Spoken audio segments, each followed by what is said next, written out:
السلام عليكم ورحمة الله وبركاته. أنا علي محمد، أخصائي تمريض وحاصل على البورد الأمريكي النكليكس. النهاردة هنتكلم في فيديو جديد من فيديوهات سلسلة الطريق لأمريكا من البداية عن امتحان اللغة الإنجليزية الBTE. وقبل ما نبدأ، من فضلك اعمل اشتراك في القناة وفعل زر الجرس علشان يوصلك كل جديد ونقدر نكمل في المحتوى. لو انت ممرض او ممرضة وبتحلم تشتغل في امريكا، فواحد من اهم الخطوات اللي لازم تعدي بيها وهو امتحان اللغة الانجليزية. وفي الحلقة دي هنتكلم عن الBTE وايه انواع الامتحان وليه هو مهم، والولايات المقبول فيها وشكل الامتحان والسكور المطلوب وازاي تحضر ليه وسعر الامتحان، وكمان خطة المذاكرة علشان تجيب السكور المطلوب. وقبل ما نبدأ أي حاجة، إحنا محتاجين نعرف ليه بنحتاج امتحان اللغة الإنجليزي ده أصلا علشان الطريق لأمريكا. وأنا هقولك إن إحنا بنحتاجه في 3 مراحل. أول مرحلة وهي رخصة الولاية. لو أول مرة هتاخد امتحان النكليكس على ولاية بتحتاج امتحان لغة، وفي الحتة دي احنا عديناها اصلا علشان احنا بناخد الرخصة بتاع ولاية ما بتحتاجش امتحان اللغة ده اصلا. فانا ممكن امتحن النكليكس من غير ما احتاج امتحان اللغة في اول مرحلة. طيب تمام، امال بحتاجه في ايه تاني؟ هقولك وقت ما تمتحن النكليكس وتنجح وتحتاج تنقل الترخيص بتاعك على ولاية تانية، بس بتكون بتحتاج امتحان اللغة. تمام، في حتة الاندورزمنت. يعني انت مثلا بعد ما امتحنت النيكليكس ونجحت واخدت بورد مثلا ده زي تكساس او نيو مكسيكو، ومحتاج تنقل الرخصة بتاعتك علشان جالك عرض عمل في ولاية تانية بس بتحتاج امتحان لغة، فالوقت ده هتحتاج امتحان اللغة. تالت مرحلة وهي مرحلة إلزامية للجميع، مرحلة فحص التأشيرة أو الفيزا سكريننج لكل الناس خارج أمريكا علشان مقابلة السفارة وتاخد التأشيرة. يعني انت مثلا امتحنت امتحان النكليكس على بورد زي تكساس وجالك عرض كمان في ولاية زي تكساس، كده انا مش محتاج امتحان اللغة؟ لا، هقولك لا طبعا، انت كده محتاج اي امتحان لغة، بس علشان خطوة الفيزا سكرينينج اللي هتدخل بيها مقابلة السفارة وتاخد التأشيرة ان شاء الله. نيجي بقى نتكلم عن ايه هو امتحان الBTE. ده بيرسون تيست اوف انجليش.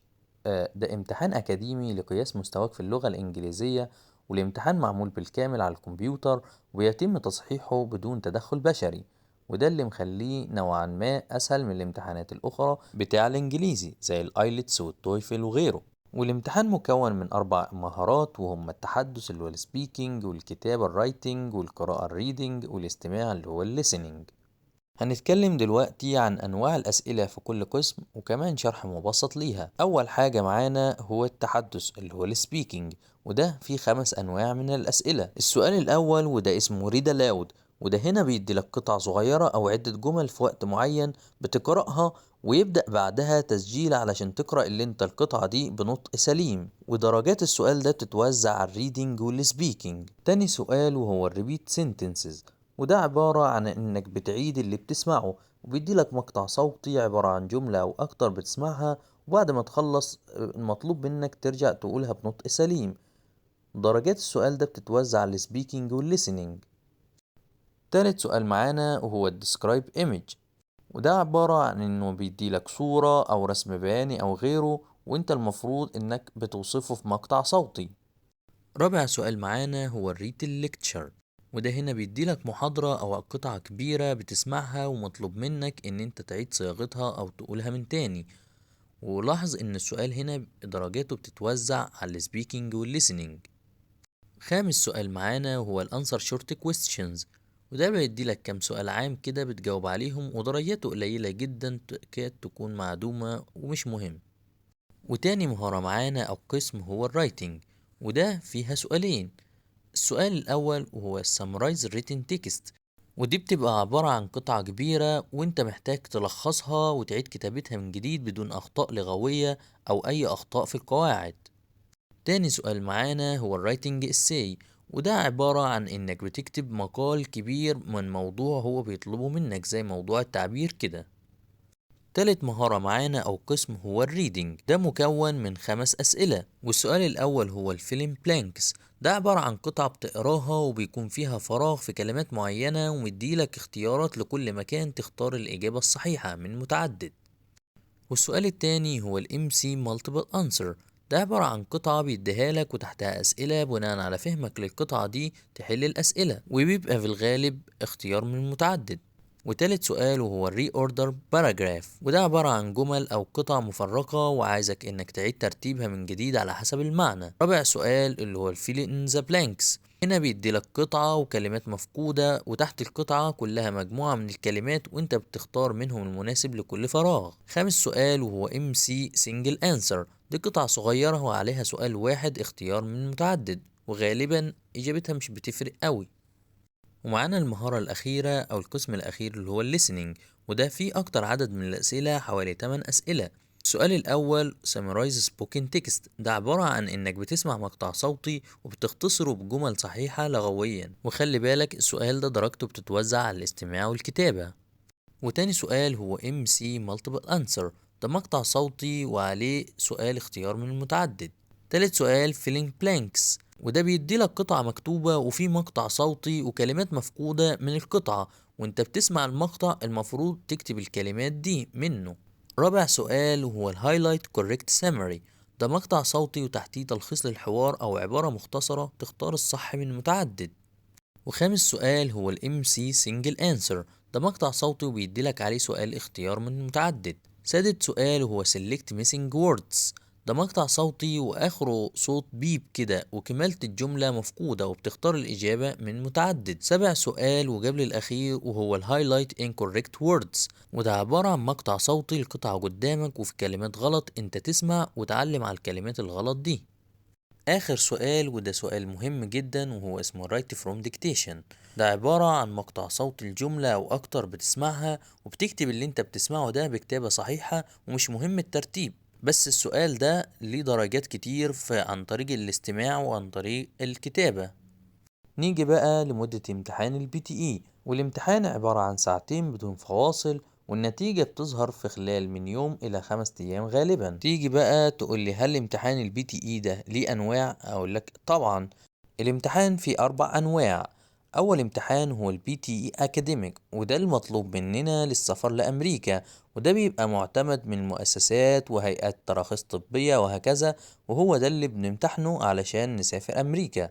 تاني نوع وهو ال PTE UKVI، وده امتحان أكاديمي ولكن مخصص لأغراض الهجرة والدراسة في المملكة المتحدة وملوش لازمة في مشوار أمريكا. تالت نوع وهو ال PTE Core، وده جديد نسبيا، وده معمول مخصوص للهجرة لكندا في طريق الإكسبريس انتري، وبيعتمد على نفس المهارات والأساليب بتاع ال PTE أكاديميك ولكنه مخصص للهجرة لكندا، وده مش مفيد في مشوار أمريكا. آخر نوع هو ال PTE Home، وده مخصص لبعض أنواع التأشيرات الأسرية والهجرة البسيطة لبريطانيا، وملهوش دعوة بالترخيص أو مش معتمد للدراسة وملهوش أي علاقة بالمشوار بتاع أمريكا. يبقى احنا كده هنا يخصنا ال PTE Academic، وده اللي هنذاكر ليه إن شاء الله ونحجز الامتحان علشان مشوار أمريكا.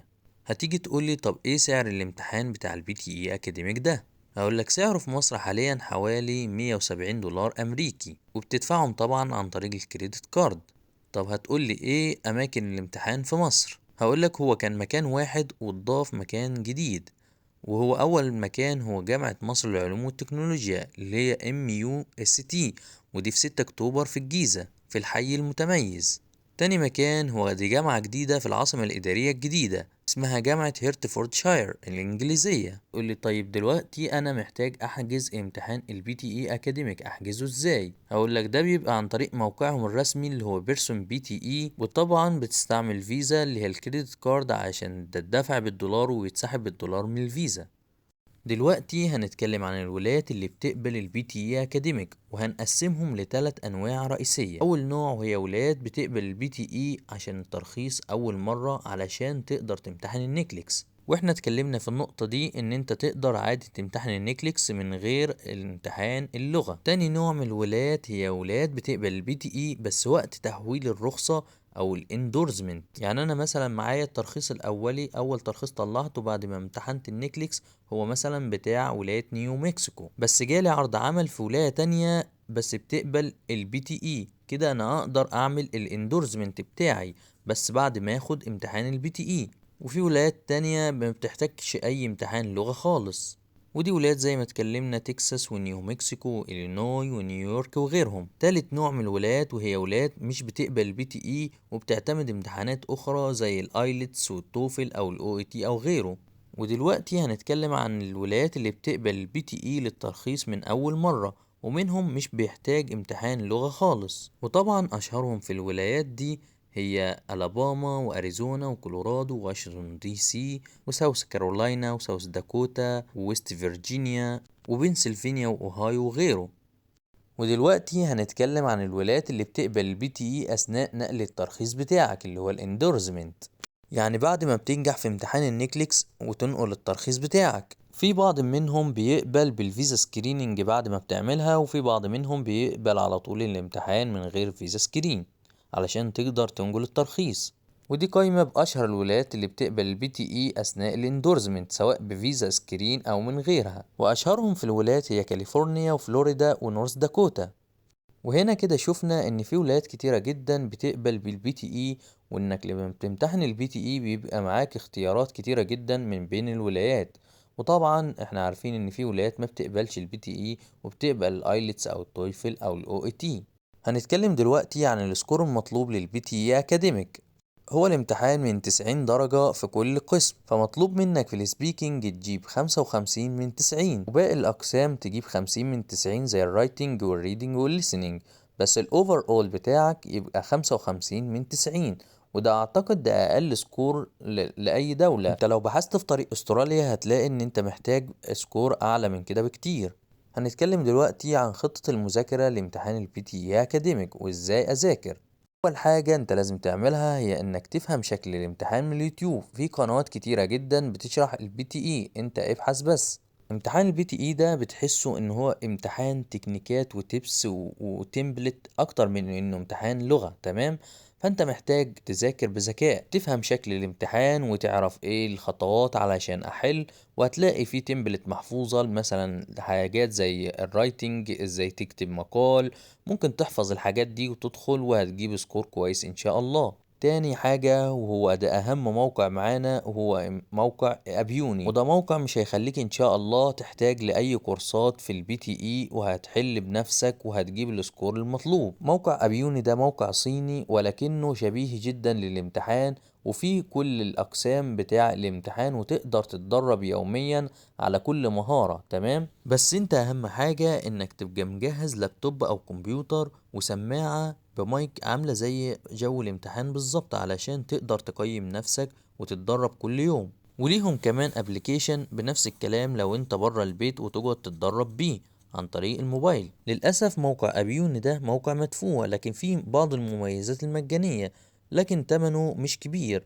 يعني الاشتراك الشهري حوالي 16 دولار والتلات شهور حوالي ب32 دولار أمريكي. وطبعا الدفع بيبقى عن طريق فيزا الكريدت كارد عشان الدفع بالدولار. تالت حاجة وهي لازم تمارس المهارات يوميا ساعة أو اتنين، هيفرقوا معاك جدا في مستواك وفي انك بسرعة جدا تقدر تحصل النتيجة اللي انت محتاجها. اخر حاجة انت لازم تعمل موك تيست وتشوف نتيجتك وتحجز الامتحان بناء عليها. والموك تيست ده عبارة عن امتحان كامل بنفس طريقة الامتحان ونفس الوقت، وهيديك السكور شبيه جدا للامتحان الحقيقي. في النهاية امتحان البي تي اي ده ممكن يكون مفتاحك للسفر لأمريكا بعد النيكليكس. لو عندك اي سؤال اكتبه في التعليقات وهرد عليك او على جروب التليجرام. لينك جروب التليجرام هتلاقيه في وصف الفيديو تحت الفيديو. ومتنساش تدعمنا باللايك والاشتراك في القناة وتفعل زر الجرس عشان يوصلك كل جديد. دمتم في امان الله.